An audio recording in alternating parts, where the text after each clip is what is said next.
Hello everybody, Murray Carter here from Carter Cutlery.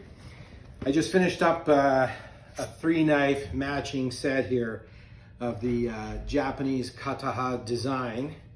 Kata-ha literally in Japanese means one blade. That's the literal translation. That wouldn't tell you much, would it?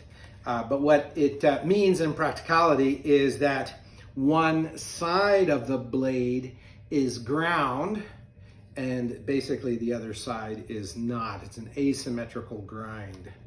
But kata-ha itself, just in Japanese, a direct translation, means one-sided, or actually it means it means a shaped side, a shaped side. Okay, well, enough of my rusty Japanese. It has been almost 18 years since I lived there.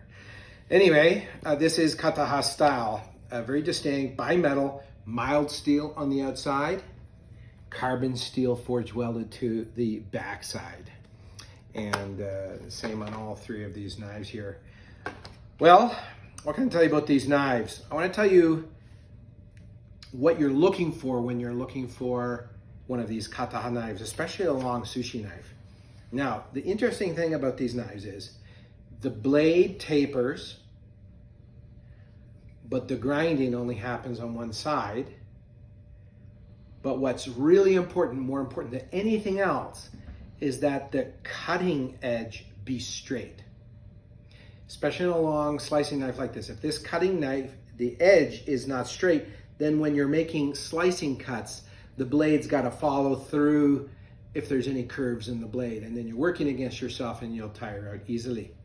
So as the bladesmith, when you're straightening and grinding this blade, all of your attention has to be on, is that cutting edge straight? Now, as a result, the spine is never going to be straight because of the taper and because of the chisel grind, kata-ha grinding design, and the fact that the backside is concave.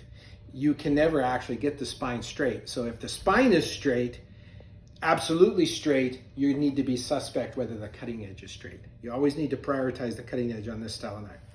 Now, the whole concept with these kata-ha knives, as I've explained in previous videos, is that there's very little friction on the back side of the cut. To facilitate that, the backside has concavity to it. Now, the concavity is very, very subtle. It's so subtle that when you look at it, it actually at first glance looks flat. But when you put it on a sharpening stone and you grind the backside, ideally only one hair width of the metal actually contacts the stone. So we can see it in this knife. We can see that in this knife, just a very, very narrow part of the spine and the edge actually make contact with the sharpening stone. And the wider the blade, the more difficult, of course, that is to accomplish with such subtle concavity. It's very, very, very, very subtle. Now, usually in Japan, the concavity is ground in. I mean, it could be partially forged in, but it's ground in and with a huge rotating water stone, much like the ones we use. And there's a lot of play. You got a lot of license if you're just grinding it in. But look at these. These are all forged in. This is all forged under the hammer. The concavity is completely forged, as is the gawaji, or the external steel here on the sides. So I only know of 2 or 3 bladesmiths in Japan who can do this with any sort of repeated results, with any kind of predictability, is to forge this in and then leave the concavity as forged. So that's one of my little fun areas of expertise. It showcases tremendous skill, and if you just get one scratch in there or one bump in there, then you're really committed. You have to grind the whole thing out. But just so you know, you want really, really narrow contact with the stone on the cutting edge and on the spine, but you want the rest to be concave, and you want it to be as subtly concave as possible.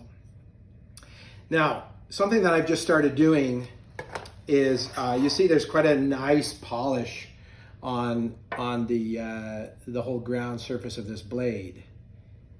What I do now as a hybrid of techniques is I straighten it, again, prioritizing the cutting edge. I straighten it as well as I can, constantly straightening as I rough grind on the big rotating water stones, this edge here.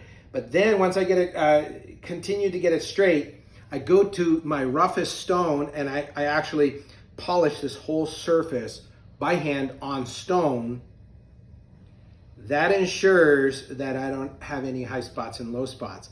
And then I go to an 800 grip belt on a 20-inch wheel, which isn't a very traditional Japanese technique, but it does give it a nice cosmetic polish on the surface. But all of the foundational work was done by hand on stones. And that takes about 30 minutes per blade, maybe on a blade like this, 45 minutes.